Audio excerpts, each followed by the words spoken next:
Okay, we are here, good people. We are indeed here, and I'm so excited. I am super excited for today's episode. Welcome, welcome. First of all, welcome back to the Inner Storyteller. It is the humblest of hosts, Soul Expression, and we have a lot to get into today. So first, please like the video, right? Subscribe to the channels. If you're here, if you're excited to get into today's topic, then fear not. Today will be the day that your life changes forever because you're gonna witness all of this, you know, just excellent, really cool information. If you are here, then you are here for real conversations. We talk about natural law, religion, money, anarchy, culture, and how mankind is manipulated by forces that do not have our best interests at heart: the good, the bad, and the ugly, as well as the great. Now, we are not bashing faith systems here on this channel or these channels. We do not call people stupid for having belief systems and faith systems. As a human being and just in life in general, you are going to orient yourself towards some sort of belief, and that is extremely natural as well as healthy. So we do not bash people for having a religion or having faith systems. We are simply examining the psychological affects and effects that arise from the stories that we have the most stake in or the most faith in, and how those stories shape our society at large. And this examination sits right alongside an honest look at the current human condition, which I deem or term slavery. The current human condition is slavery. Government is slavery. And the question that we have to keep coming back to is, what can actually be improved with a proper understanding of the inner storyteller and how it works? Now, if any of that, if some of that, if all of that makes you uneasy, makes you angry, or just makes you uncomfortable in any way, shape, or form, please trust and believe you are encouraged to stay, check it out, and see if I can change your mind about that. But you are also welcome to leave and be offended as you like. But if that's not you, you are in the right place. Again, I humbly say, welcome to the Inner Storyteller. Today we are getting into how two worlds collide, or where two worlds meet. My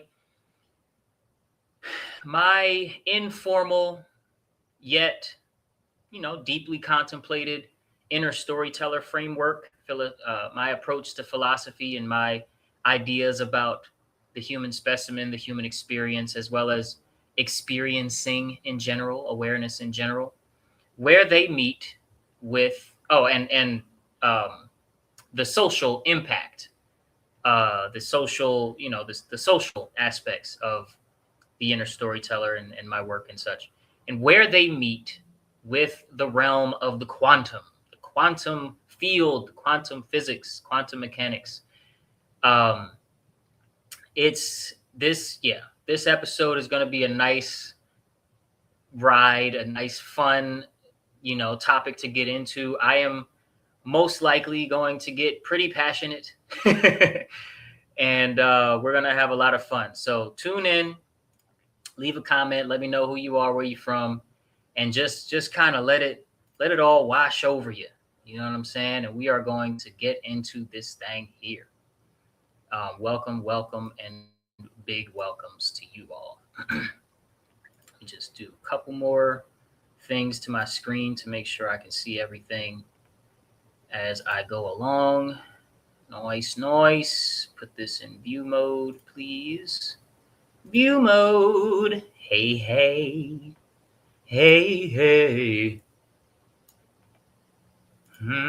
Okay. Boom. We are ready. Now, before I get into the slideshow, I want to tell you what kind of, how this came about, right? I was basically on my couch, genuinely tired, and I got this random, um, this idea at an unreasonable time of day. Okay, very, very early in the morning.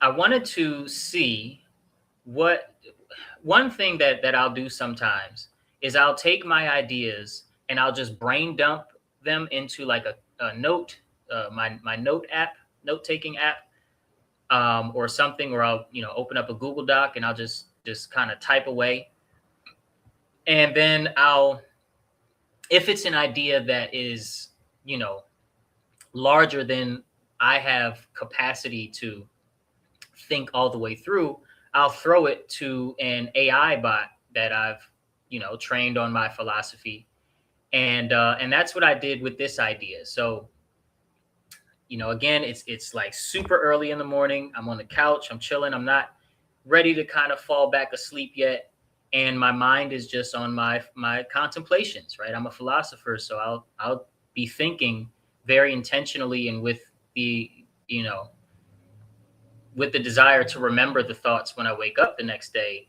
early in the mornings. And so I was like, how would my AI bot connect my philosophy, my inner storyteller framework, to quantum physics and metaphysics and the deeper scientific research that I don't do, okay, but that I have a deep fascination with. And actually, you know what? On that note, let me be straight with you from the jump. I do not personally put on my lab coat and my reading glasses and study these fields myself. Okay. I have not read the peer reviewed papers myself. I do not have a background in quantum physics or physics in general, or let's say official science in general. Okay. What I have is my philosophy that I developed through years of real life living, real life study of things like natural law, a little bit of psychology, a little bit of sociology, a little bit of history, right? A lot of bit of history, actually. And, the work that went into producing the book, The Inner Storyteller, as well as my first book, Culture Control, okay, which I keep next to me at all times, even in the bathroom. Just kidding. And that's what I have. Okay. I do not have years and years of quantum physics research in my brain. Luckily, the computer has all of that. Okay. And if the computer's got all of it, then AI bots that are able to do deep research in breakneck speed are a useful tool for connecting various fields to various concepts, whether they are original concepts or not. And I was very curious whether the science was pointing anywhere near what my inner storyteller framework describes. And what came back from that, brief, 2 prompts into the AI conversation is this presentation. Okay. Again, I did not write the physics.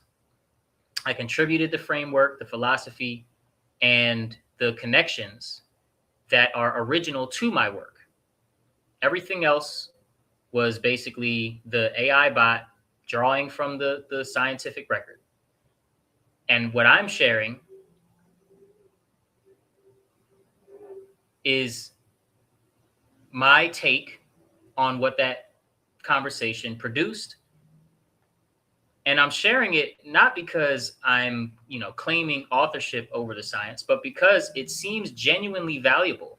And I believe a lot of the things that came up do align with truth. Okay. And I believe truth should be put at the forefront, regardless of whether or not it came through an AI bot or a human being or, something else, a dog. So please try to understand that my only real commitment in anything and everything that I do is that truth be served. Okay, real truth, not just comfortable truth, not marketable and profitable truth, but actual truth with a capital T, be served.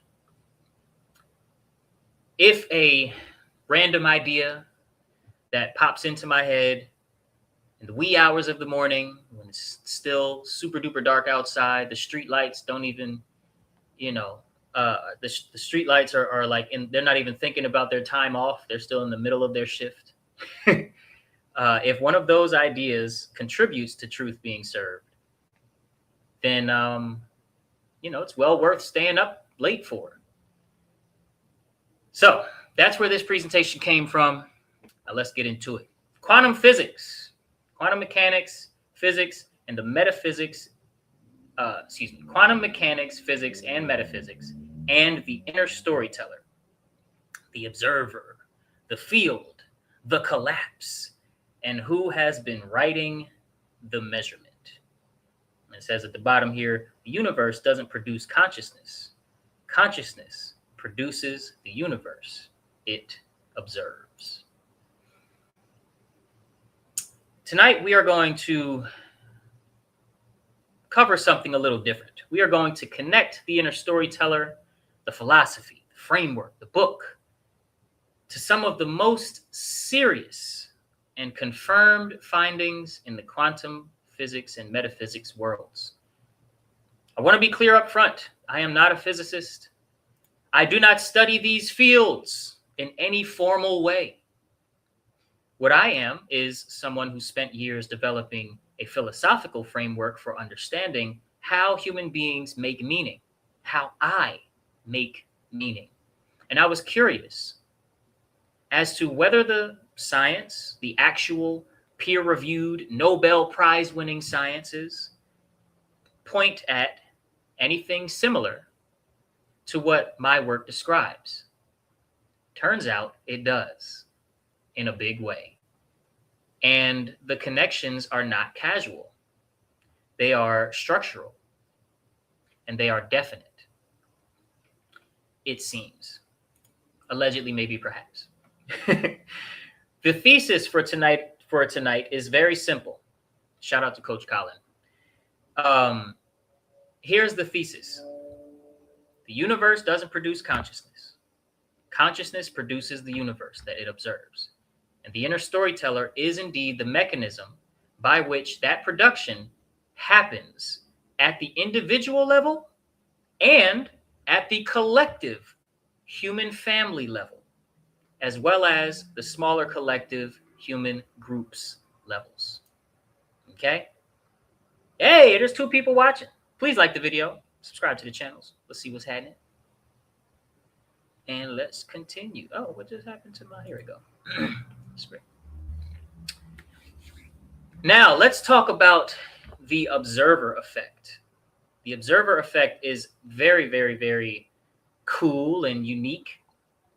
One of the foundational discoveries of quantum mechanics is something called the observer effect. And here's what it says. At the subatomic level, particles do not have definite states until they are observed. Before observation, a particle exists in what's called superposition. Okay, remember that word, superposition. Superposition means all possible states are present simultaneously. The moment an observation occurs, okay, the moment that there is an observer, the wave function collapses into a particle function. One definite reality emerges from the infinite possibilities that exist in reality before observation in superposition. It's kind of like this.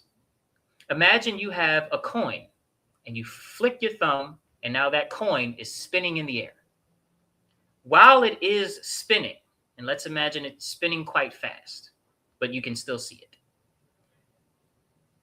It isn't really heads or tails yet, right? It's both while it's spinning in the air. But the moment that you catch it and look at it, it becomes one of the two, and it does not become both. It's kind of like that, except in the quantum realm, in quantum mechanics, the spinning coin isn't just undecided. In quantum mechanics, it is, or quantum physics, maybe in the quantum realm, the coin, the so-called coin or the particle, the the building block of material reality, is genuinely, you could say even physically and actually, both heads and tails until an observation occurs. The observation isn't just revealing what was already there. Okay, it's not that it was tails, but it was hidden behind your hand, and then your hand, opened it up. No, no, no. The observation is participating in producing what becomes reality. And said even more basic, the observation is participating in what becomes there. Okay. And look, this is not poetry. Okay, this is not fluff. This is at least according to the AI bot and the YouTube videos that I've been watching over the last 3 days, this is the consensus of the most rigorous physics humanity has ever developed. Okay? The observer effect is not merely poetry. Now,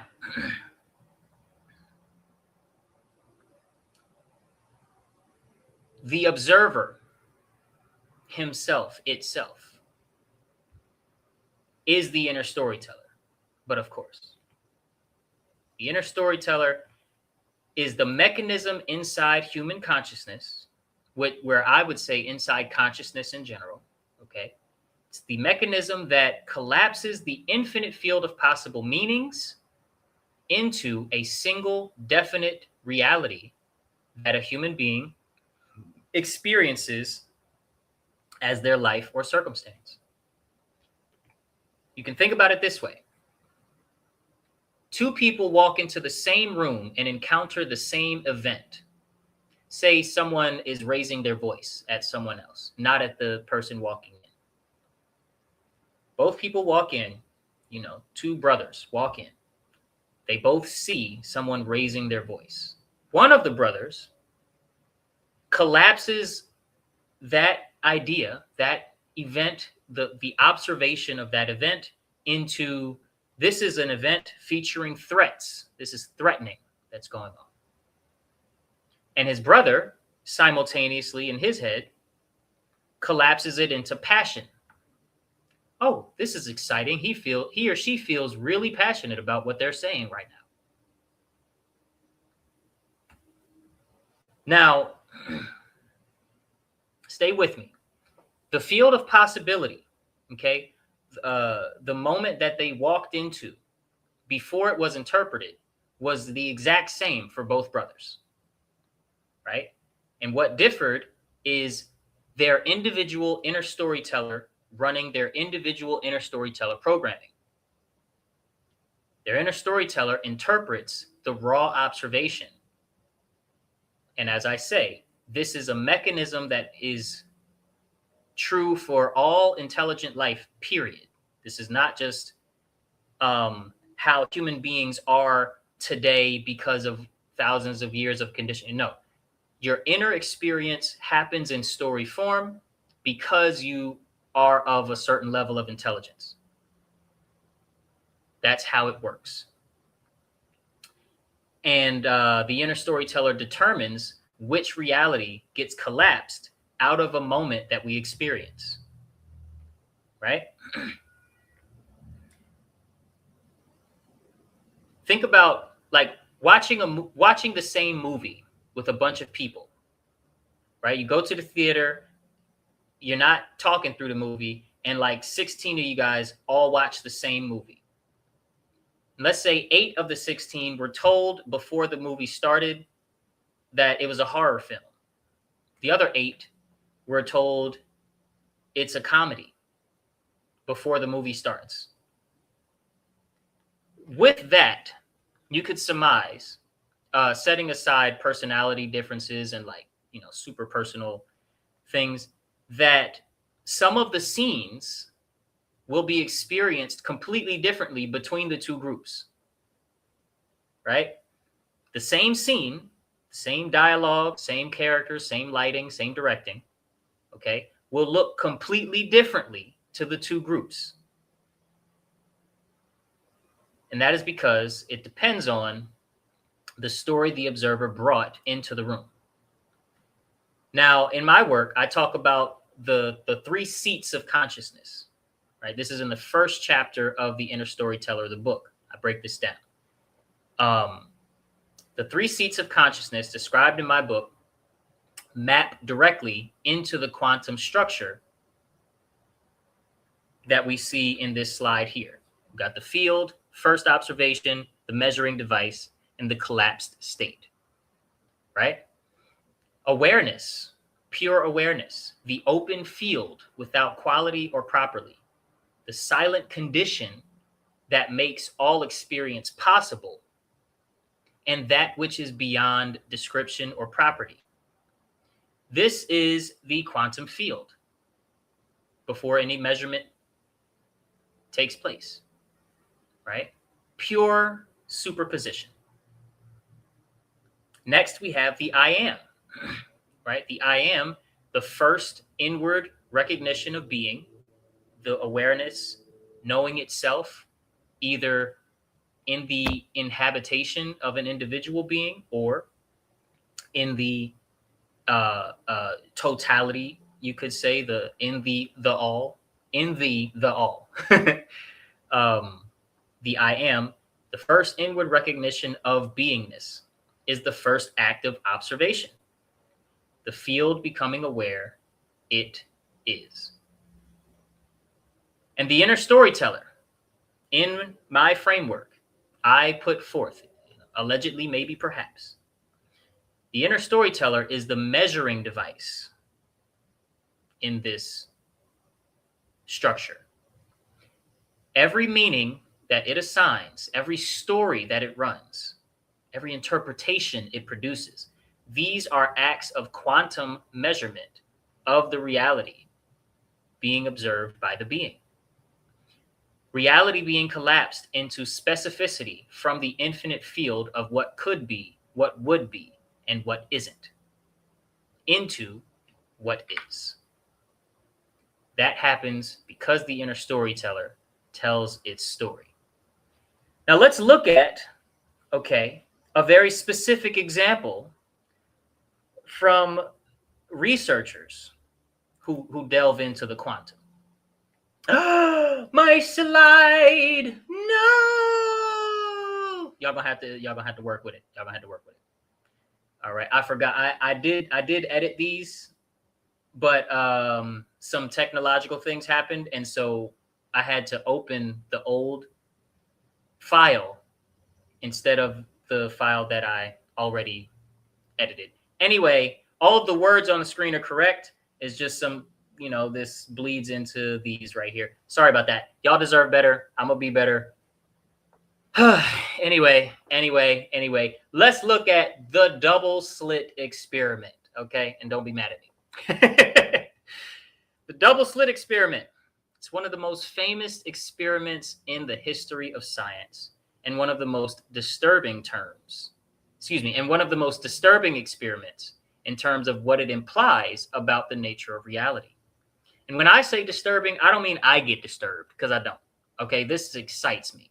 But it's disturbing because it tugs at most people's beliefs about reality, okay, and beliefs about the nature of reality. So let's tug at your beliefs about the nature of reality a wee bit. Here's the basic setup with the double slit experiment. Particles captured in a gun, a particle shooting gun, are fired at a barrier that has two slits. And on the other side of said barrier, there is a wall. I'm going to call it a wall or a sheet that records where the particles land. Okay, how they hit the back wall. Okay, so there's the firing weapon, not weapon, the firing tool, pardon me, the barrier that's in between, and it has two open slits in the middle of it, and then the wall on the other side recording how the wall is hit. Like when the wall is hit with a particle, it leaves a mark. All right. When nobody is watching, when nothing is set to measure what exactly happens, and the particles are fired through the two slits to hit and be recorded on the back wall, they produce an interference pattern on the other side. Now, I should have pulled up a picture and put it on this slide, but an interference pattern is what happens when, let's say, you take the same setup, but instead of a firing thing, you just have the barrier with the two slits and then the back wall recording what patterns happen. And then you have water. Okay. If you make waves in front of the barrier and those waves go through the two slits to the other side, the waves will interfere with each other. Where one wave is going up and one wave is concaving down, they will turn straight. They will become flat where they interfere with each other. And that will cause what happens on the back wall to have a big bright line in the middle, and then symmetrically lesser dense lines all the way out until you get hardly nothing at the very edges. Okay, so that's called an interference pattern. You know what? Let me just. I'm always subconscious about how I sound, whether or not I'm actually getting. Here we go. This is a good example. Let me just pull this whole thing up. So come back here. Stop screen share screen, interference pattern, go back here, add to stage, boom. Okay, so this is an interference pattern. You see big differences in what's happening. And also we'll put it here. So that you have the two slits. I don't know if I click it again, will it get bigger? No, user not found. This one's even clearer. You have the water. It's going through these two open slits right here.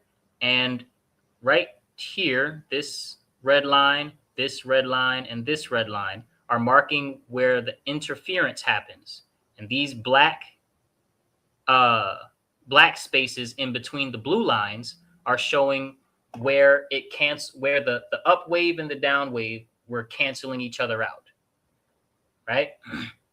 And so you only get recordings of waves hitting the back wall, up waves in the middle, and then on the sides, and then on the other sides, just like that, right? Here's another one. That is an interference pattern. All right, so let me go back and share the presentation again. Boom, add to stage, and we back just like that, because I'm nice with it, right? Because I'm so nice with it. Now, so that pattern happens when nobody's watching.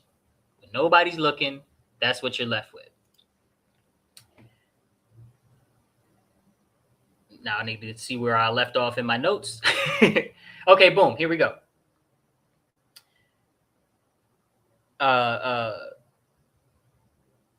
They produce an interference pattern on the other side. The pattern that you get from waves, not particles, meaning each particle somehow went through both slits simultaneously.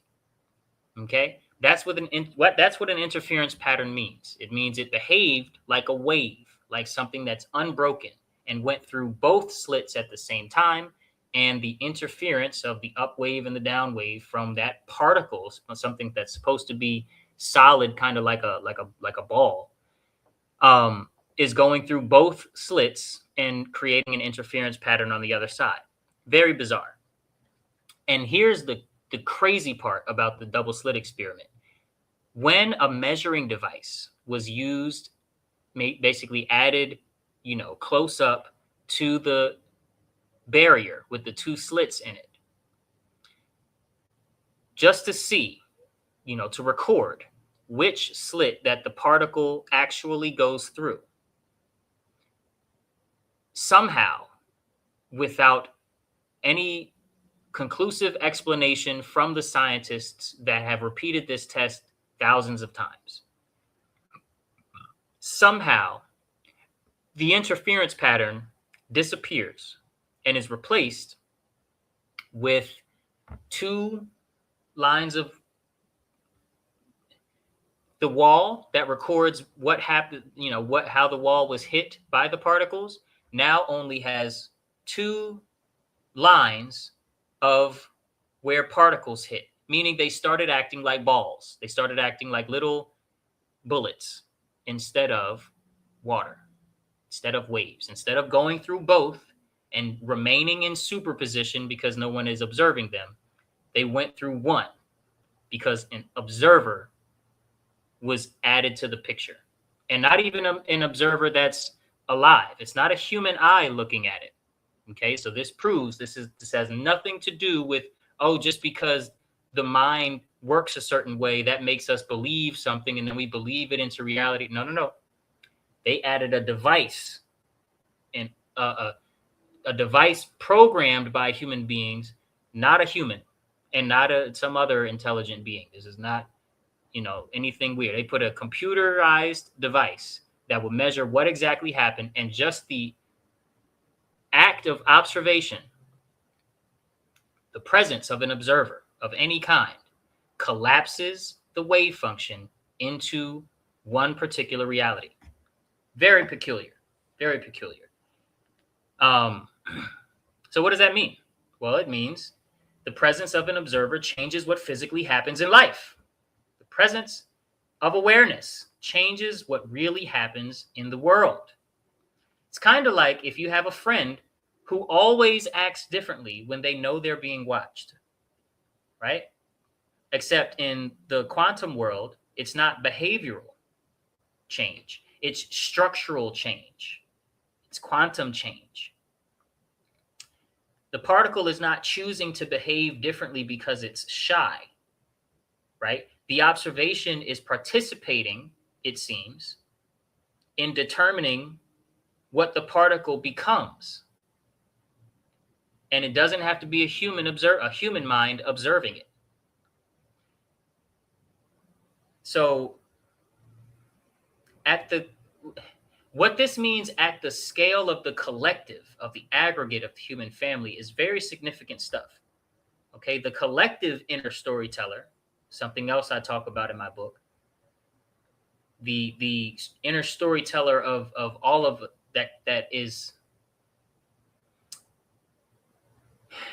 that participates in the programming of the individual by way of the aggregate. Okay, to put it in a condensed version, please, read the book eventually. The collective inner storyteller is a collective observer of sorts. When enough inner storytellers agree on what reality is, and we have our eyes open, we have our ears on, and our skin keeps feeling, and our tongue keeps tasting, and our nose keeps smelling, right? Through institutional conditioning, through propaganda repetition, through religious dogmatic teaching, religion as defined in my work, right? Through the engineered word association that we've talked about on this channel, the inner storyteller, the collective inner storyteller, collapses the field of possibility into a shared definite reality based on our choices and based on the choices that we do that point to and or contribute to whether or not we are obeying what these systems give us. So basically, money becomes real, authority, man's authority becomes real, the hierarchy becomes real, okay? Not because these things are objectively real, like oxygen is real or the wind, right? Not because they are objectively real, but because the collective observer called them into specificity from the field and kept calling them generation after generation after generation after generation. And some of it did get baked and caked into our general makeup. Okay, we're back to good slides. So now let's talk about some manufactured consensus here, some manufactured reality. This is where the science gets a little bit, or touches a bit of a darker aspect of the conversation that we're having today, and the conversations that I have in my book. If the collective observer produces collective reality, and it seems it does, if enough inner storytellers agree on a story, is literally what makes that story experienced in the world, then controlling what inner storytellers observe, controlling what we get to observe, what stories they run, and what meanings or associations are collapse out of the field, is controlling what reality gets produced at a civilization level. Okay, and I'm gonna say that again because I messed up a couple words. If the collective observer produces collective reality, if enough inner storytellers agreeing on a story is literally what makes that story the experienced world, then controlling what the inner storyteller observes, what stories it runs, what meaning it collapses out of the field, means controlling what reality gets produced at a civilizational level. So, more specifically, the order giver class. We talk about them pretty much every episode. These people at the top of the food chain that control the propaganda machines and the dark magic machines. These families and organizations and institutions that have managed human civilization through layered religious, political, and economic means, they understood this relationship between the inner storyteller and the way the world works, the way the world is built. Okay, they understood this very deeply and weaponized it against us, the 99%. Not necessarily in the language of quantum mechanics, but through the traditions, through the esoteric knowledge, through the keeping esoteric knowledge from the people, through giving us false knowledge with a lot of half-truths and a lot of 70-30 lies. The study of consciousness and the human behavioral patterns that they studied and mastered that preceded modern physics by centuries and was already available for them to use and learn from. They understood that the inner storyteller is the real battleground, is where the biggest fights are won and lost, and where the reality that we manifest is cultivated. They knew that if you control the meaning maker, you control the meaning, insofar as you can make that real by way of us making it real, right? And if you control the meaning, then you can control the world that collapses out of the field. It's kind of like if someone could program your eyes as they would a camera before you were born, so that everything you saw was slightly filtered in a specific direction, and you never really knew the filter was there because you've never seen without the filter being on. It's kind of like that, right? a whole life running on fear, a whole life running on obedience, a whole life running on apathy, disconnection, and disregard for others does not collapse the same reality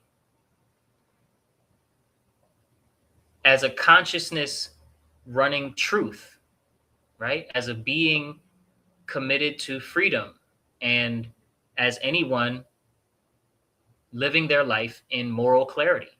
They don't produce the same things. And that's not just a motivational statement.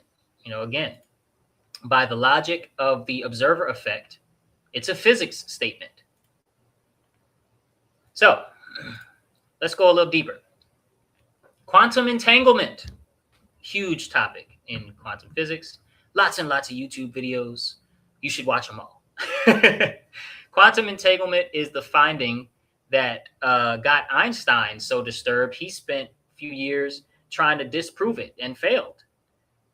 He called it spooky action at a distance. And quantum entanglement is incredible. Here's what I have in my notes from everything that I've been looking at. When two particles interact under the right conditions, like particle A and particle B on the slide, okay, they become entangled through the quantum field.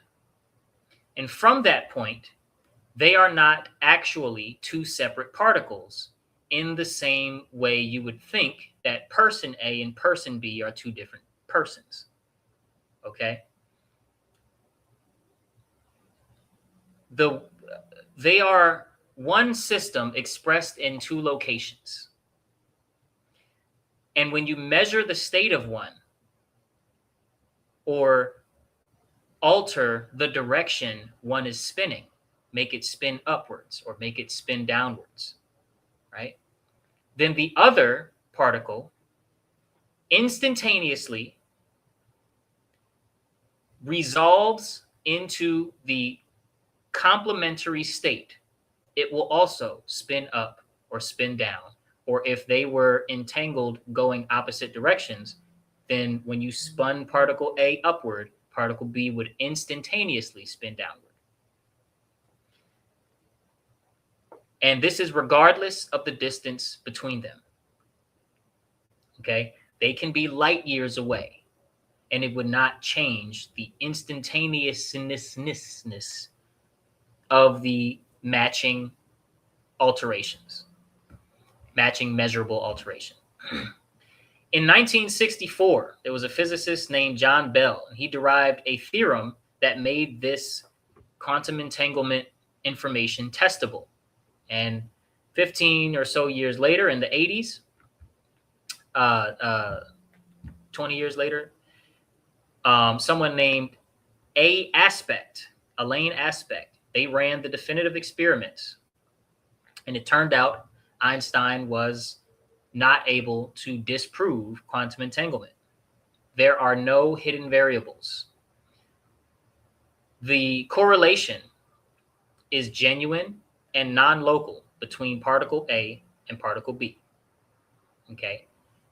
And in 2022, Elaine Aspect, another scientist, last name Clauser, and another one, Zeilinger, they were all awarded the Nobel Prize in Physics for proving this beyond any serious scientific doubt, changing our mainstream idea of how the world works. And I say mainstream because, again, the dark occult and those at the very top of the food chain, their families that have been hoarding information, they knew this already.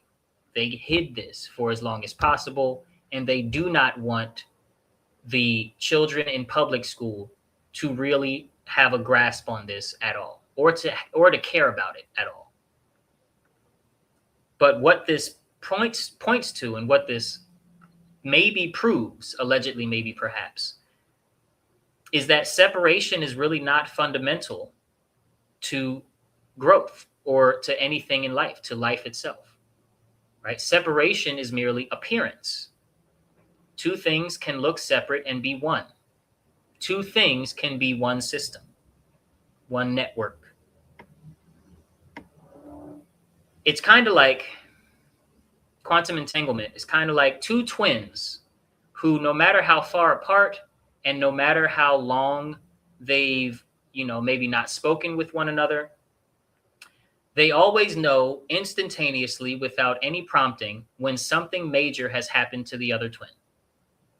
Whether it's in a major emotional thing or a major life accomplishment thing or a major sad, tragic thing. Somehow they know. We all know, or maybe we've only seen a movie about it, but I have twins in my family. This is a thing that happens sometimes, and it doesn't happen every time, right? Sometimes there's people, even people who aren't twins, but it happens a lot with twins. But sometimes there's such a connection between people, maybe soulmates, whatever, and they can not talk for a long time. They can be one's in China, the other one is in Brazil, and they just know. They just know. And they go on Facebook and they're like, yo, blah, blah, blah. And the other one's like, yeah, this is happening. Okay. It's kind of like that, right? Because it's instantaneous. There's no explanation for it. And it's not that information is traveling through space and time to get to the other one. Even if it's thought transmission, it's not telepathy. It's instant. Okay. So that is quantum entanglement on its face. And so, oh no, another slide with some bleed over. Oh no. So sorry about that, guys. I know y'all don't care, but like I do. I don't even remember. I don't remember because I edited the slides maybe 2 days ago now. So I don't and the technical issues happened 5 minutes before I went live, which is why I went live at 6:10 instead of 6 o'clock. But yeah, this this may happen again because I don't remember how many slides I had to edit for this exact mistake. But regardless, the collective inner storyteller is the next point that we're going to get into. So let's bring this deeper into the framework. The collective inner storyteller, which is defined in the book as distinct from and upstream of like a collective subconscious concept. It's larger in metaphysical scale and influence than a collective subconscious concept. The collective inner storyteller may be operating through exactly this non-local field that entanglement reveals. Individual inner storytellers may not be as separate from each other as social engineers need us to believe for their schemes to continue. And this would explain several things, right? That would otherwise be very difficult to account for. Things like how certain ideas seem to arrive in multiple places simultaneously. Why the same realization may surface in different people who have no contact with each other and sometimes don't speak the same language. Why certain truths seem to break through across cultures almost at the same time or the same time, like the same era. Huge ideas. Now, information travels, but truth also resonates. It activates something already present in the field rather than introducing something from outside. Now, people who are super duper sensitive, whether it's empathic sensitivities, logical sensitivities, or supernatural, like kind of supernatural sensitivities, I don't know how to categorize it with a better word. They know this and they speak about this on a daily, and they can't get over how many times it happens. If you don't have any idea what I'm talking about, then that's completely fine. The rest of my notes for this slide will bring you up to speed. It's kind of like how when a new song drops and it feels like it was already in the air, like everyone was ready for that song by that artist for whatever reason before it even arrived.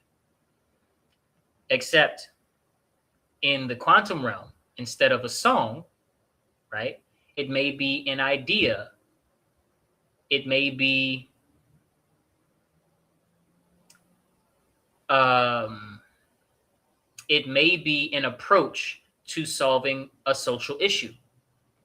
It may be an approach to solving a technological advancement issue.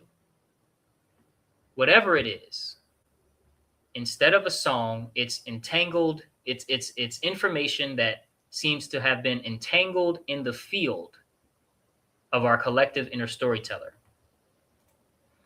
And this also may explain why the project of manufactured separation that I speak about in my book, which basically is defined as the tactics that are employed by the dark occult to make it feel like our idea to stay so separated and so disconnected from one another as human beings. This also may explain why the project of manufactured separation requires such constant maintenance, right? If the fundamental reality was we are separate, we are many, not we are one. Said otherwise, if separation is the approximation and unity is just the ground, then the engineers wouldn't have to continuously work against the pull of the ground becoming the approximation of the ground of unity becoming the fundamental way that we interact and we understand each other. They wouldn't have to work against that so much if it was true that we actually are separate, right? And I put forth that tribalism, nationalism, racial identity politics, and just race politics in general, religious rigidity, rigid skepticism, left versus right dynamics, all of these are technologies employed to maintain the experience of separation and othering that is most important for their agenda, again, to continue, right? Their agenda is slavery. For that to continue, we have to see each other as separate. We have to look at when large groups are enslaved and messed up, in the state of Texas, as that's happening to them, that's not happening to me, in order for their agenda to continue. Because if everybody in the world lived as if it's happening to them, it is happening to me, and if it's wrong, I need to do something about it because that's also me, there would be no slavery. There would be no mass slavery, for sure. And what you have to understand is all of that disconnection leads to the experience of apathy. Okay, apathy is the felt consciousness or the felt result of a being that has been successfully convinced it is isolated from the rest of the world, that its actions don't really matter, that it's him or her against many, against the world. Okay, apathy is not a rational conclusion from the conscious and deep understanding of the facts or the evidence. It is the predictable result of an inner storyteller that has been cut off from its awareness of its own connection to the field, to us all. So, with that being said, we have to get into separation as a technology. And technologies like this, I call word magic, right? Word magic, the deliberate manipulation of word association employed to control how the inner storyteller sorts information in an individual, is separation technology. It assigns the concepts to words that act as containers that prevent people from being placed next to each other in their worldview. Not next to each other, but, with each other in their worldview.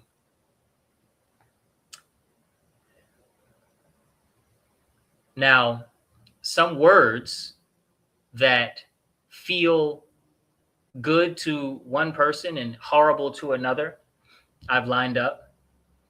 And, I want you to kind of take a look at. We have karma, right? Karma is a word that triggers religionists, especially Christians, to love this comment, by the way. Karma is a word that triggers a lot of Christians to become antsy and become like nervous.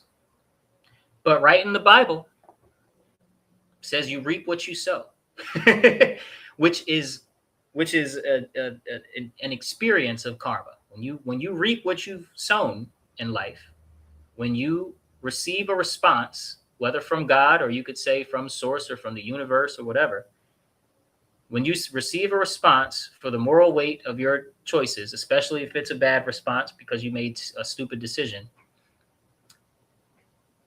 you are experiencing the concept of karma in real life.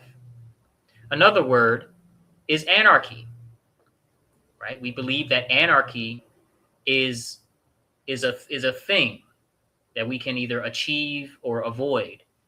And it triggers people. It triggers patriots. Obviously, it triggers anybody who's really gung-ho about following the religion of government. Yet, many people, especially in the libertarian circles, love the term self-governance. But they see anarchy as chaos and potential violence and all of these negative connotations. But they love the idea of self-governance, right? You have natural law versus like divine law or God's law. Same content, different word containers. The school system teaches separation on purpose for at least 12 years straight. I would say the college is no different, but it's a little different in approach, depending on where you go and how good your professors are and certain factors, so on and so on. But we talked about John Taylor Gatto's work on this channel a few videos ago, actually. And every one of Gatto's revealed hidden lessons that the K through 12 school system was designed to teach deliberately by the Rockefellers and all of the people they worked with, Carnegie, and all the people that built the modern public school system here in America, and that has bled to industrious countries around the whole world. All of those lessons are a lesson in separation, right? You got the lesson of confusion. You got indifference, intellectual dependency, emotional dependency, provisional self-esteem, and the rest, right? They're not accidental deficits. They're not defects. They're built into the system on purpose because that being there helps the system do what the system is supposed to do, which is create a passive slave class. They are the outputs of a system designed to sever the child's connection to their own inner field. The field, I'm just talking about our connection to everyone else and everything else, right? The child's own capacity for observation on a holistic scale is corrupted by the school system. And their own ability and the child's own ability to collapse reality from a place of genuine freedom rather than managed fear, right? If someone handed you a puzzle, like a bunch of pieces that you have to find out where those pieces sit together to form the picture. If someone handed you a puzzle and all of the pieces were correct, but they secretly switched out you know, some of the corner pieces, the edge pieces, right? They switched a couple edge pieces from your puzzle with a different puzzle, and they didn't tell you. Every time that you got as close as you could to completing that whole picture, the edges wouldn't connect. You know, and you may conclude that the picture is not complete or the picture is wrong. But the picture is complete in that scenario. The edges were just tampered with. You were given a conclusion before you were able to examine the evidence and make one yourself. But where is all of this leading? All of this connection between the inner storyteller and the quantum sciences and such. Well, it's leading to the realization of the primacy of consciousness. Primacy means first, right? Primary means first. The dominant assumption of materialist science is that matter came first and consciousness emerged from matter, right? They may say consciousness is what the brain does. Consciousness is a product of physical complexity that eventually became aware of itself, and then billions of years later became aware of its human self, or what have you. I do not believe that to be the case, personally. Quantum mechanics keeps producing results, apparently, that are very difficult to explain from within the materialist assumptions. The measurement problem, the observer effect, the collapse of the wave function. All of these suggest that consciousness is not a product of matter, but instead a condition, if you will, for the existence of matter to become definite. The field must exist in superposition until something observes something in it. Consciousness is not what matter produces. Matter may be what consciousness produces when it observes the field. Almost like, it's almost like trying to determine which came first between the dreamer and the dream. Except here, what the science is suggesting is that the dreamer is prior. The dream is what happens, matter, when the dreamer looks into his field, his or her field. And this maps directly onto the 3 seats described in the book. Again, awareness, the pure, open field without quality or property, just, blanket presence, beyond infinite and finite, beyond duality. Okay? The I am, the first contraction of recognition of anything, which would, of course, be the recognition I am. And the inner storyteller, the mechanism by which that I am begins to write specific self into existence, to collapse a particular person from the field, right, into reality, with particular beliefs, particular memories, fears, desires, loves. Physics and the philosophy arrive at the same structure from opposite directions, meaning meaning the hierarchy of consciousness aligns with the findings of the hierarchy of existence in metaphysics, quantum physics, and physics in general, physics at large. Which is pretty cool, man. It's pretty friggin' cool. Let me see. Let me check. How y'all doing over here? There's 2 people now. There was 1. Now there's 2. Make sure you like the video, guys. please like the video. I do one day want to monetize YouTube. If you don't like the video, if you don't subscribe to the channels, then I can't. Okay, you're preventing me from. And I'm just seeing that there's another text bleed. If you weren't here for my earlier overly dramatic reactions, I had to open the old PowerPoint file because of some technical issues that happened right at 5:53 when I was planning on going live at 6. And so I forgot about some of the text bleed in that because I had already edited this presentation 2 days ago. Just wanted to re-explain because we have new faces in the live. Anyway, let's get back to the story here before I get too far off track. We're going to talk about the moral weight of observation. Very important stuff. If consciousness is primary, and I believe it is, if the observer collapses the field potential into reality, then the quality of observation matters deeply at a fundamental level.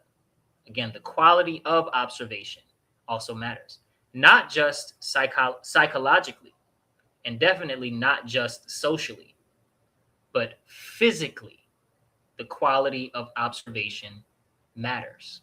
What changes the quality of observation is one's awareness. The story running the inner storyteller determines what gets collapsed from the field of possibility. This is what natural law is pointing to when it describes the universal law of freedom as defined by Mark Passio, who I put as the greatest teacher of natural law in all of history so far. As morality increases, freedom increases. As morality declines, freedom declines. This is known as the law of freedom, universal law of freedom. Okay, in the field of natural law. It's not merely a preferential statement, and it's definitely not just a political position. It's an observable, historically sound statement to make.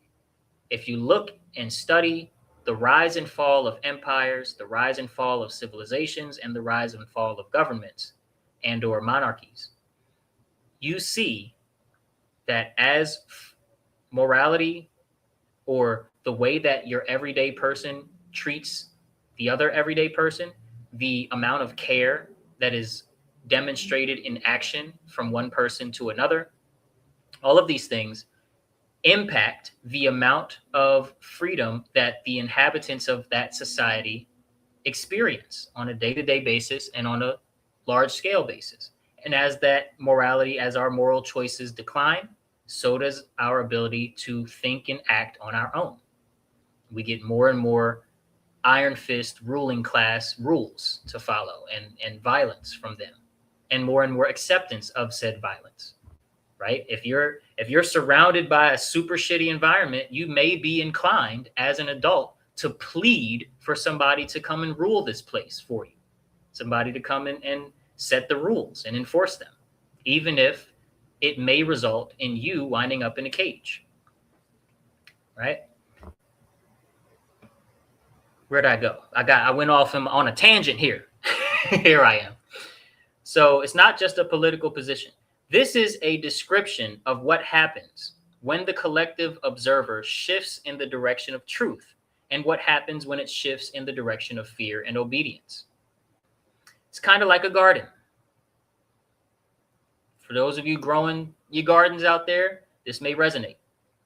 The soil doesn't really care which kind of plants you plant. Right? The soil will support whatever you put in it. Even if it's not a seed, the soil will do the soil part of whatever the relationship is. If you seed the soil with truth, freedom, and more objective moral clarity, then what will come up is freedom, truth, and objective moral clarity. If you seed it with fear, obedience, and apathy, then that will come up. The inner storyteller is what I'm positing as the soil, and the story is the seed, right? If that seed is full of shit, you're going to grow some shit. If it's full of life, you're going to grow in life. The collapsed reality is what we harvest. The inner storyteller work is therefore not just self-help, okay? It is not motivational content on its own. It should motivate you, but it's not that on its own. It is an intervention at the level of the observer, which is the only level where produced reality can actually change. You cannot fight your way to a different collapse. You cannot vote your way to a different collapse. The observer has to change. The story running the observation has to change. That is the great work. And that is what this framework is all about.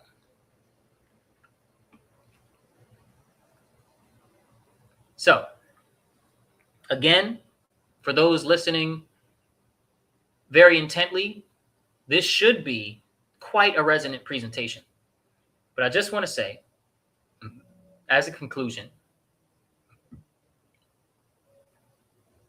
if you control the inner storyteller, then you control what reality gets collapsed into existence. That's the entire game, and it always has been. The Order Giver class has understood this for thousands of years.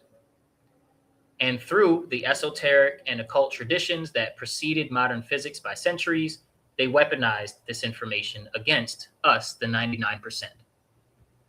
They built the systems, the religions, the educational systems, the monetary system, the religion of monetary value, the governmental system, and the religion of man's authority. They built these systems that operate directly on the inner storyteller of the population, not just on the behavior, often not on the behavior directly at all, but on the observer, on the meaning maker, on that which will see the symbol and give you how to react to it from the inside out, as if it was you giving you the advice and the directive.